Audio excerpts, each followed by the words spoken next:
We live in this incredibly volatile world. Your role is not to project yourself.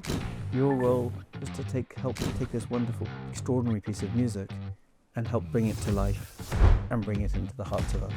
Actually, possibly is one of the ones which gets discussed less in leadership, is about preparedness and being prepared. Welcome JoJo's Cross Border. Today we get Alastair Levy, 22 years in McKinsey and 5 years as a government advisor for UK civil service. What's more, a professional conductor. So today we're going to talk about conductor leadership. Well, we're going to start this special interview with the most famous Chinese classic music as a background. So this is a Chinese version of Romeo and Juliet.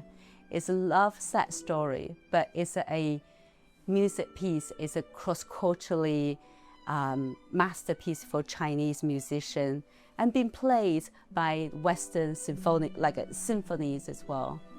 So the name is Liang Zhu, but the butterfly lovers of violin concerto. So music, so beautiful.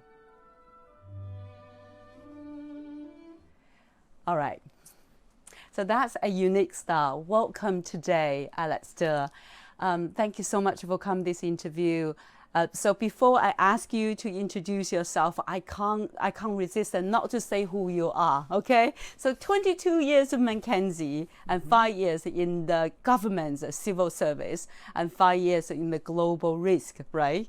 So that's who you are. That's who is the guest for today. Could you introduce yourself first? Of course. Well, firstly, thank you for having me. And thank you for the beautiful musical introduction as well. It is lovely to be here. So my name is Alastair Levy. And as you say, I've been very privileged. I've had a varied career. I started my career as a musician, as a conductor, orchestral and operatic conductor, with the incredible privilege of conducting phenomenal pieces of music with wonderful musicians. Then I moved from there to work in government, in the UK government. From there to work at McKinsey Management Consultants, where I worked for 22 years. Initially as a consultant, and then as the firm's global director of risk, which I did for 10 years. 10 years, yeah. 10 and years. Then you said that you have been advised more than 120 countries about the risk? I did. I didn't know that I knew the name of 120 countries, but I looked at one of those drop-down menus and I thought, oh yeah, I advised on that one too. So I did that. That role was 10 years. Yeah. And then Fabulous. I had a great privilege of a year's sabbatical, which was a phenomenal thing to do. And then 2 years ago, started working as a coach, as a leadership advisor and an executive coach. Oh, wow. So, I didn't introduce your musical part because I want to focus on that part. I mean, after all, like the shelf, like the McKinsey, the government, okay, now I want to tune in you musical as a professional conductor part because like I read your publish, I read your research. So the new leadership you design is the musicians conductor leadership. I know this is not new. There's a field people, other business school talk about like a leadership as a symphony or conductive leadership. But you as a professional conductor and the executive coach and in the leadership for years. So 3 elements together. So that's why I have to interview you. So could you, so now it's your time to let us know what is your means from the musical to leaders. So thank you.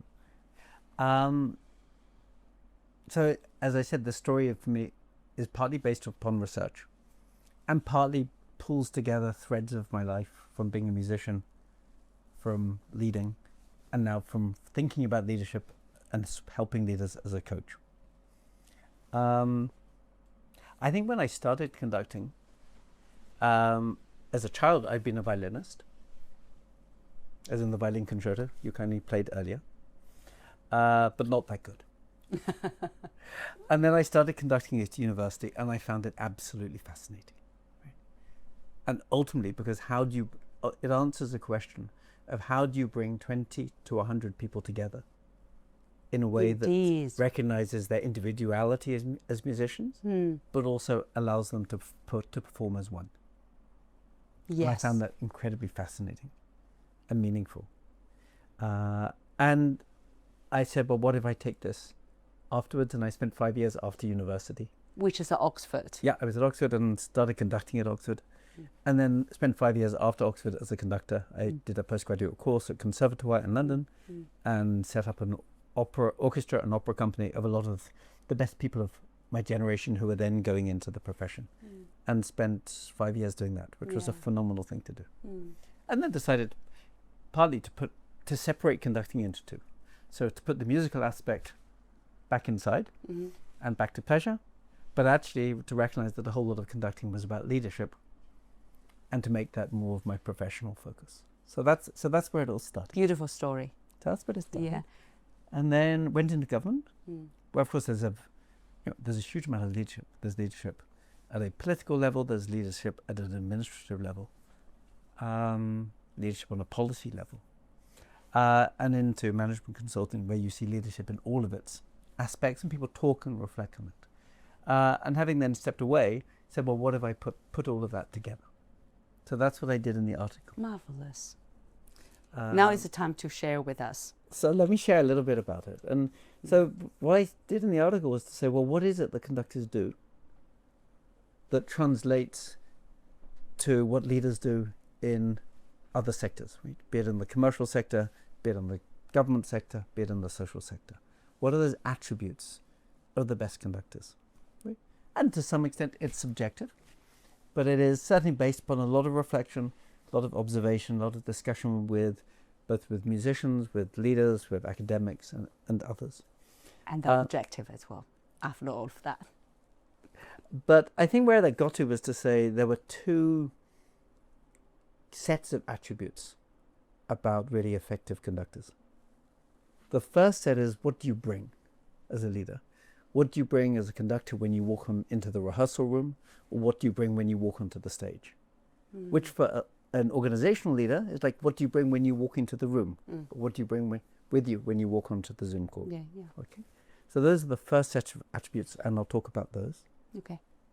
And then the second set of attributes are, what do you do once you get there? So it's your foundation, right? Yeah. So you bring the things in, and then at a certain point you're standing on the podium, you're leading a rehearsal, you're leading a meeting, you're leading a conference, you're in a one-to-one conversation with someone. What do you do once you're there?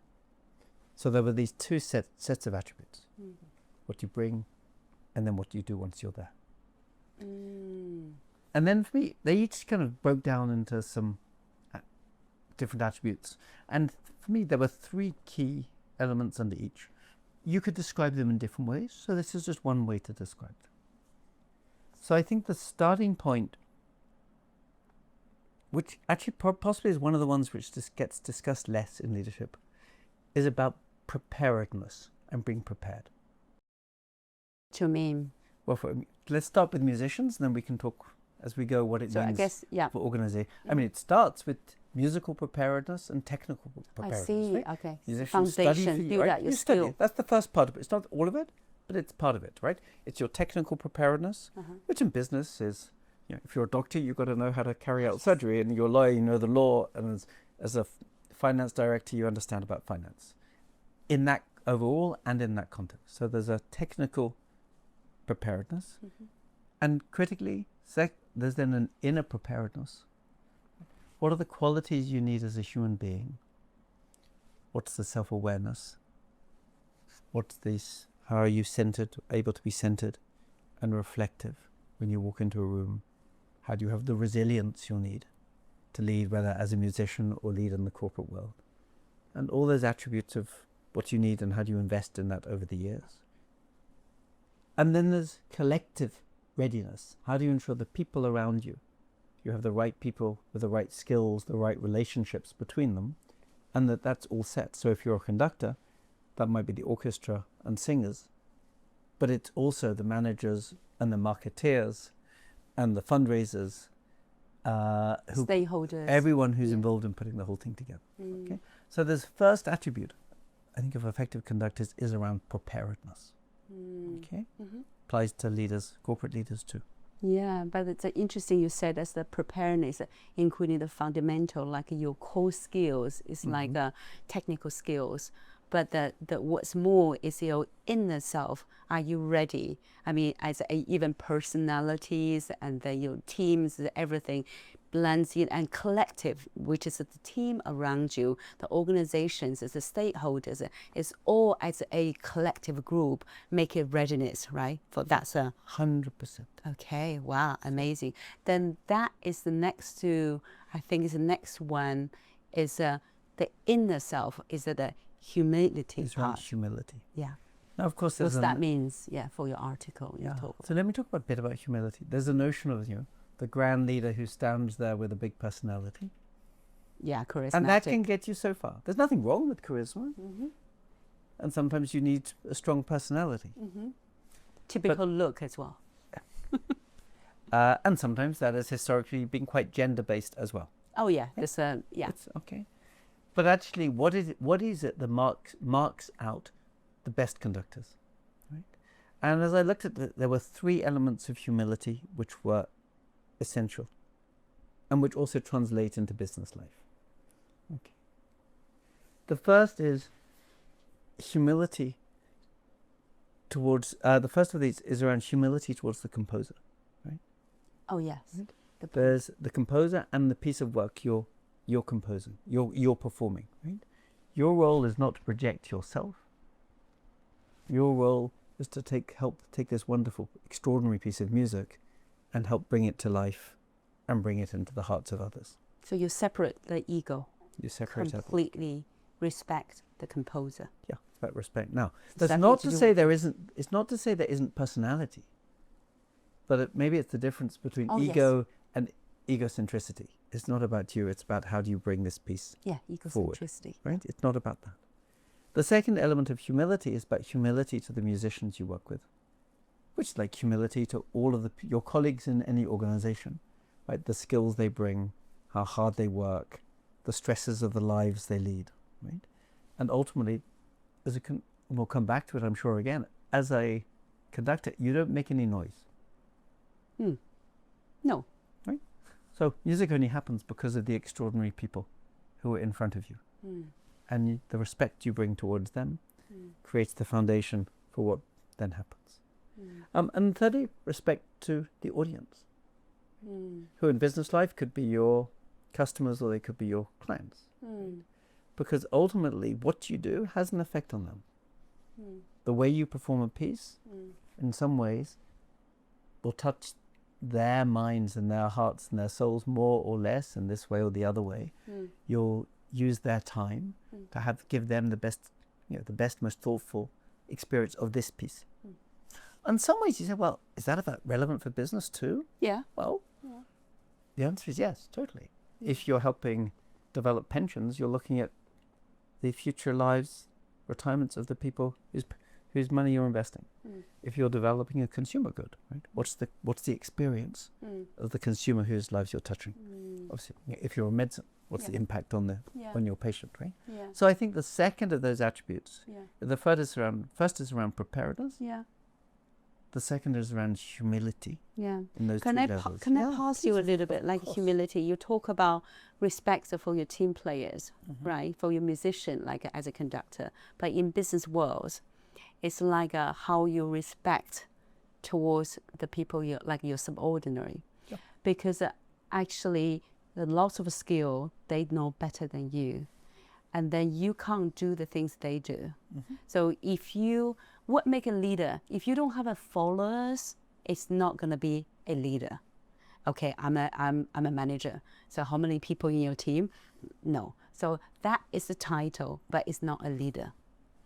So therefore, I mean, the touch points as a leader is respect the people, your employees, is more knowledgeable than you, and do things is only to do something they can't do it. Is that right? I'll build on it even further, and I'll make it even more specific. Right? Please. So, first answer is 100%, right? It's about respect for what they do, and you have followership because what you bring. Well, let's start with that sense of preparedness, who you are, right? What you bring, your understanding, what you bring on top. Some people in the orchestra may sometimes conduct. Right? Orchestras can also play sometimes without conductors. So the question is, what is it you bring on that day that allows that group of musicians or that group of colleagues or people in your organization to perform to their best? What is it you're bringing, right? Yeah. And are the actions you take, the words you use, the physical gestures you use, right? Are they truly additive? Yeah. Do they truly help and enable people to perform in ways they couldn't perform otherwise? Wow. So that's humility, and that blends. We'll come back on that last one when we talk about purpose, because the third attribute is around purpose, right? Which again I think has got multiple aspects to it. Right?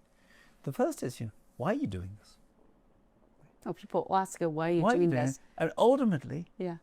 musicians dedicate their lives to music because they believe that music matters. Right?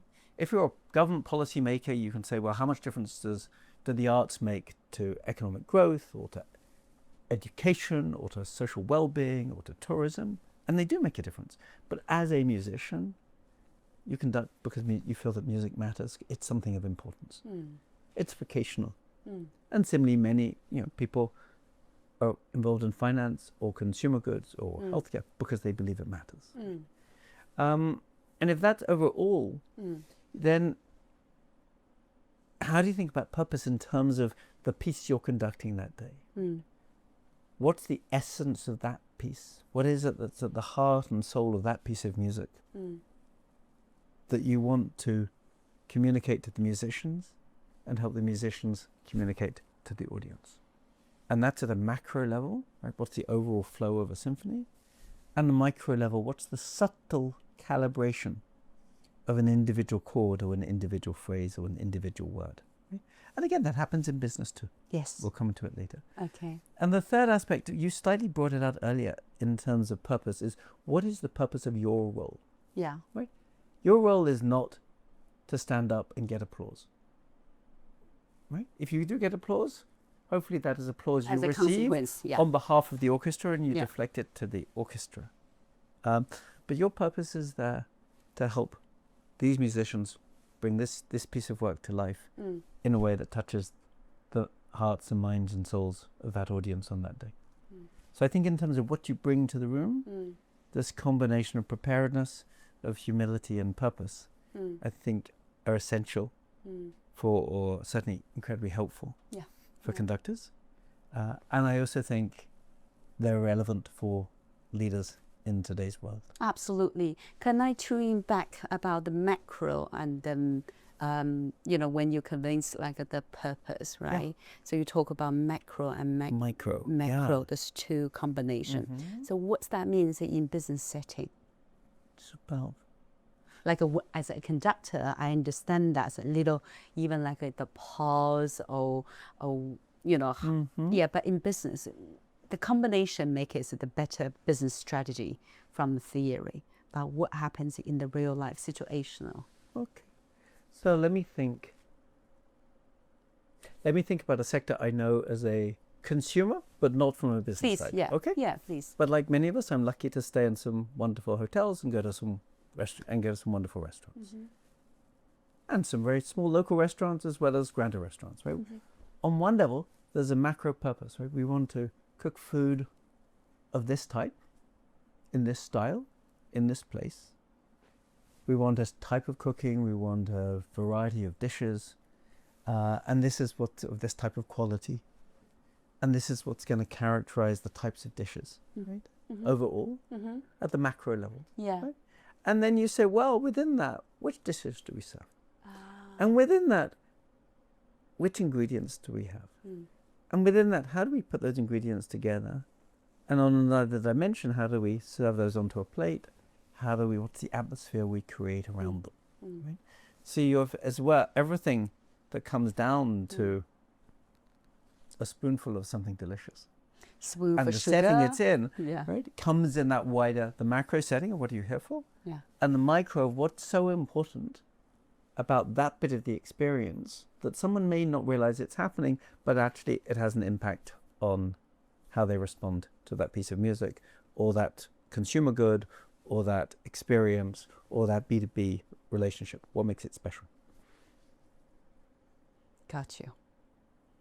Okay, so that's the first three, the fundamental parts, and then what's the fourth then?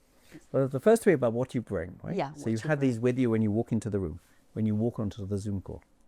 Right? The second three are about what do you do once you're there.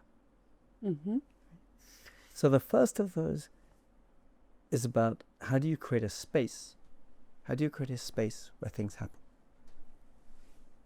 What do you mean the space? The space. So again, it's the multiple levels. So what happens if you go to a concert or you go to the opera? Right? You'll see a conductor or a soloist walk into the room, walk onto the stage, right? And they might bow, or they might not. There may be applause. And then often when they get onto the podium to conduct, you'll see an experience of a moment of silence. Absolutely, Okay. it happens. What happens in that moment of silence? Something happens. You create a space for what's going to happen afterwards, right? You settle people's minds. You settle people's energies. You allow people to breathe and to come together. So that is the space, right? the peaceful So moment. you create a moment, right? And you create a type of energy out of which that piece or that business meeting is going to happen. And it can be very subtle. People don't notice it. But in a way, you set the atmosphere for what's going to. And the way you walk into the room, the way you walk onto a Zoom call, right? The subtle energies you project, right? You present. They create the space and they settle things. And it's from that foundation from which things can then come. So that's the first element of creating a space where things happen. Okay. Again, that's more macro. The next level of that is you create a space that enables a setting that enables each musician and all the musicians together to perform as a whole. Right? You help them listen to each other. You help hear. You help them experience and sense, and also you create a space for the audience. Right? What's the atmosphere that allows the audience to so ready right? to perform or ready to enjoy. That pause is so important. Yeah. Okay. I mean, if we go back to the previous one, you did it at the beginning of this conversation when you put on that beautiful piece of music and that butterfly floated down, right? And that created a setting. That affects the tone of voice between you and me. That affects the conversation, the nature of the chairs we were on, the nature of the room. It affects the conversation, right? Which you've, of course, these things, it looks effortless, but sometimes there's a lot of thought behind it, right? It affects small things. Small things make the outcome, right? You can discuss those things in terms of marketing effectiveness, sales, or negotiation strategy. It's fine, and they can be part of that too. But actually, these things create the setting where things happen. The third is the subtlest. And musicians will talk about what's the space between the notes. What's the space between the notes? The notes. So you've got the different notes in a piece of music, or you have a little rest, a little pause between two notes. And in those moments, just like in a pause when you speak, right? Or the space between two sentences, those moments are important, right? Because that's when things settle in people's minds, right? Those moments of silence, having the confidence to allow a moment of silence in a meeting. If you've got difficult news to present to somebody. Yes, yeah. Allowing time when they can sit and they can reflect. If you get a email that needs quite a lot of thought, you might want to just have a bit of moment before you hit send. Maybe you want to let the thoughts to percolate in your brain overnight. Right? So creating those spaces in between that allow things to happen. So the first thing you do when you're in the room is you create the space, you create the atmosphere where things happen.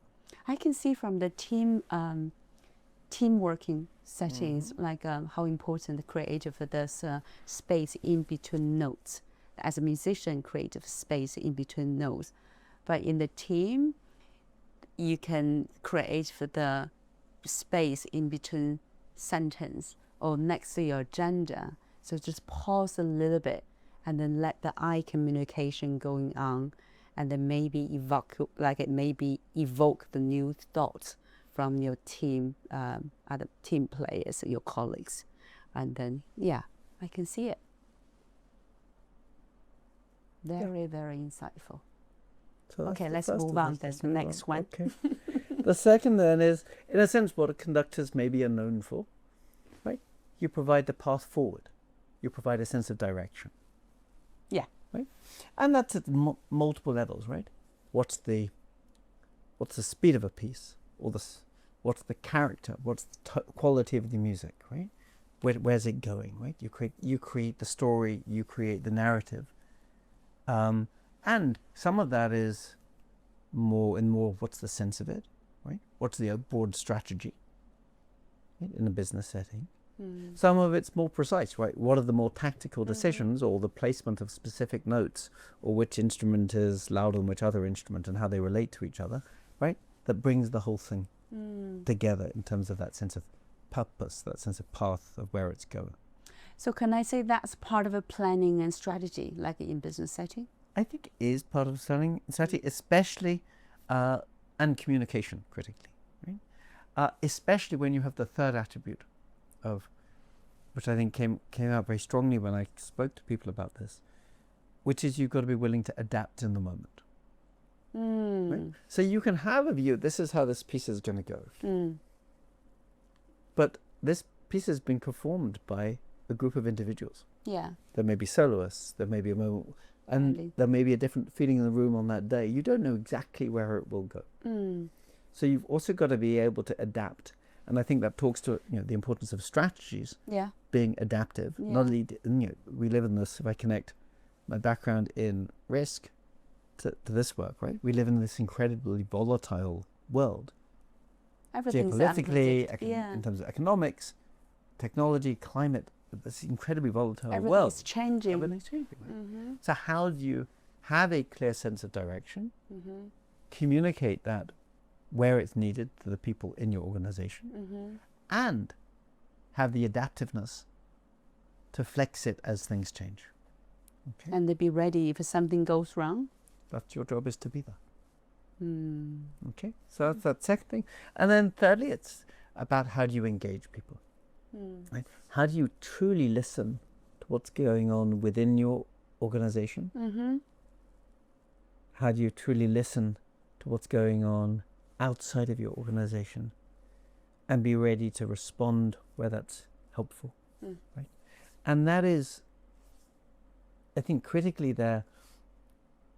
How do you listen deeply, right? How do you listen with your mind? How do you listen with your body? How do you listen with your spirit? So you understand the people you're working with.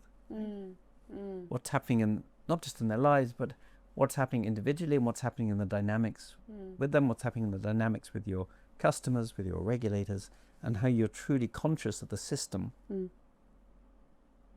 which you're operating. And linked to that, the ability to listen and observe from different perspectives. So the renowned management thinker, leadership thinker Ron Heifetz talks about a leader being on the dance floor and on the balcony. Right? The ability to listen. You've got to sense what's it like inside the orchestra, and also what's it like from the perspective of the audience. And your job is to be aware of all of those. So the super easy thing to do for a leader is to do all of those things at once. No. I mean, I can say I don't agree with you. It's super easy for leader. Listening is super difficult for leader. So as a conductor, as a part of your job, I think the quite important part of your job is you listen. All aspect. Tiny sounds. I mean, you listen and sense. But in reality, leaders really listen and sense. I think that's a challenge for most of them. I couldn't agree make more. A speech, right? Not listen. I conducting, like I hold a business meeting. I'm the one talking. So how the leaders can truly listen. I'm not saying as well as the conductor sends and listen the notes, but in general. It's a great question. It's too big, the question. Let me bring it down a bit. Please. We're talking one-to-one. We live in people have very busy lives, and we live in a busy world, right? You know if the person you're talking to is truly present with you, right? Or they're also thinking about what else is going on in their life, or what's going on their phone, or thinking about what they're going to say next. Yeah. I think something you and I have both learned as coaches, right? Is what is it to truly be present in a room. Presence, you sense it. And your full concentration Fullness is on that whole, other person. Yeah. Wholeness. Someone asked me recently, they said, how do you do that on a video conference? Right? And I was on the video, there must have been 15, 20 people there. And it's a good question, right? How do you do it in a remote world? Right? I think in the answer to my answer, and I think it was right? I have no idea. I was just going to look at that person in that little box on that screen. I don't know where the camera is. I don't know where my eyes will look. But what I do know is at that moment, I'm focused on that person on the screen entirely. And I'm going to observe them, they'll observe me, and we'll communicate. That's a type of listening. Now, it's hard to do because you've got, meanwhile, during that period, you've had another 20 emails come in. I know. You know that something's happening outside. Yeah. By the way, you've got a personal life. There may be things you need to do for your family. But in that moment, it's about being truly there and truly present. I read a book yesterday, just one small thing touched me. I think that can answer these questions as well. It's like about the eye connection.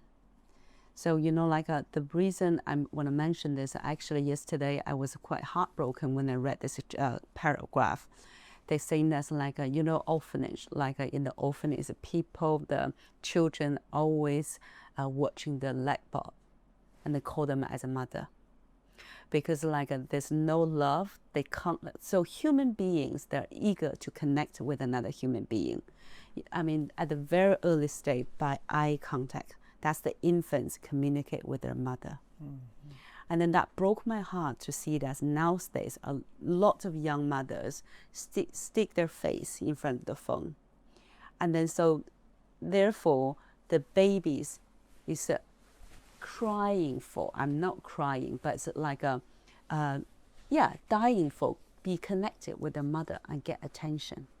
So that part made me feel we should really spreading this words out, young moms or whoever, please don't break the infant's heart, because they really try all their best to get connected with you for that present and in the future as well. That's also the trust building in. So I think a piece of advice from that article, from what you say, that as a leader, when you be a present moments, and then you need to setting up the connection by at least the eye contact with the people who talk to you. That's a very beautiful and very moving analogy. Very moving, and as you say, it applies completely in the world of business as well. So take professional services, right? And professional advisors. Right? Your job is to be there with and for your client, and be totally in the room and present with them and focused on what is most important for them. And to create a space for them. Wow, that's so meaningful and powerful. I want to go back to my first questions a little bit more when you talk about the sense of purpose. So lots of people talk about sense of purpose, and I think because sometimes that causes the issue about the CEOs burnout. Not just CEOs, people burn out. People don't want to go to office on Monday. So it's the somehow ambiguous about what made them they. What's the meaningful, right? Yeah. So can we go back, touch a little bit about purpose and the love? So how you can tell the CEOs there's the love part missing. If there's missing, how can you find the love? I'd love to. But first, I want to touch on something else you said. Yeah. Part of the essence of love, or one of the aspects of the essence of love, is to care about human beings. And allowing people who work with you to burn out is less likely to happen if you care for them. So the focus on mental health and mental well-being is is counterbalanced by the care we show for each other and the importance, the growth in mental illness, the decrease in mental health in the societies in which we live in right around the world, right, is something that leaders need to think about more and more, and that care for the people we work with is ever more important for leaders in the world we work in. I think I love your use of the word love, because in a way, the purpose answers in a sense, to your point, it's motivation, and why are we doing this? And of course, there are multiple motivations for people to work, for people to play in orchestras, for people to go into offices, to go into factories, to switch on their Zoom cameras. Some of it is economic. Some of it is to make a contribution to society. Some of it is to provide to their families. Some of it's because they want to make a difference, or they want to perform, or they want to produce things, whatever it will be, right? I think the question is being clear what that purpose is. Because that says, what are we doing this for? Why are we spending our time in this company rather than another company? Or why are we sitting having this conversation? Why are you asking that person to go to that other city and go and travel for work and do something else? Right? What's it for? What's its purpose for? And be grounded by it. And I think that sense of connecting that to who we are as humans and what do we care about. As a musician, the sense of love comes in because you're touching people's hearts. Or the piece you played earlier, the Romeo and Juliet theme, or adapted. Yeah. Music of the heart. Right?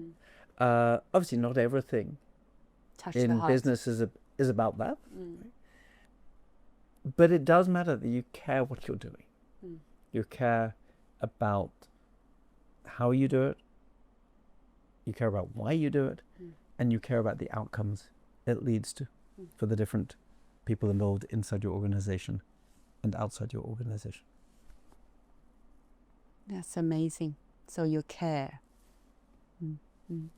So as an executive coach now, so I would also, you mentioned about the space.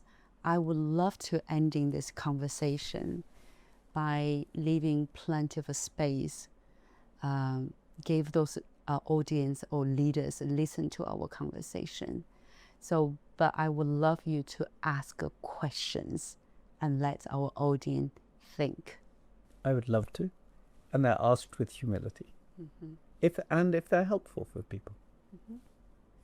I think maybe one can trace the contours, trace the cover of those 6 attributes, right? And one can go deeper into them. So just at a top level. Yes. Right?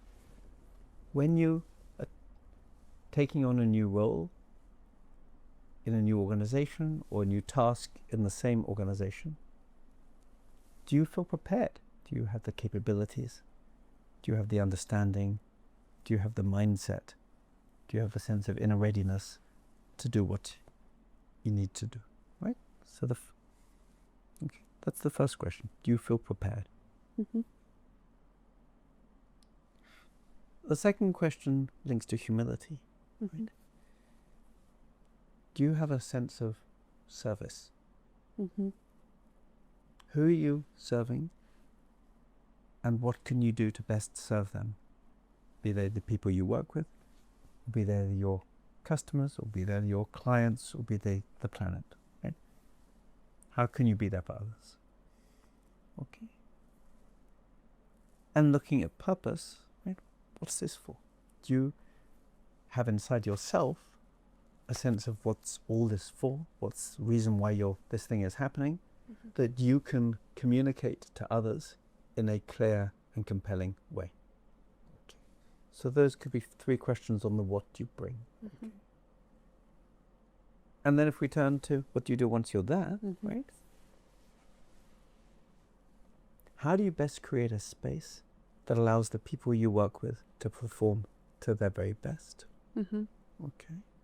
How do you give the clarity of direction and where to go next and what every different person's role is in the organization that allows the group of people you work with to perform to their best? The path, the direction. How do you provide that path forward? And then behavior. And then how do you engage with the people inside and outside your organization, right? Are you engaging? How are you engaging? Do you understand? Are you listening and responding in the most helpful way to what's going on around you? Maybe one advantage, if we go back to the title of the article, right? Making music without a sound, right? And something you said earlier struck me, right? About the listening. Right? On one level, you have a privilege as a leader. You have many privileges as a leader, but one of them is this. Right? If you're a member of the orchestra, or you've got a specific role within an organization, no, that's your primary focus. You're focused on playing your instrument, you're focused on standing up in court and doing that case, whatever you're doing, your role. Your role as a leader is you can step a little bit above that and listen that much more and share back the information that allows other people to perform to their best. Wow. So the position's slightly different now, but can be a really analogy, like be a good conductor, then you'll become a good leader. Thank you so much for such an insightful sharing with your conducting leadership. JoJo, thank you. Thank you for creating this lovely setting. I'm sure very, very thoughtful questions.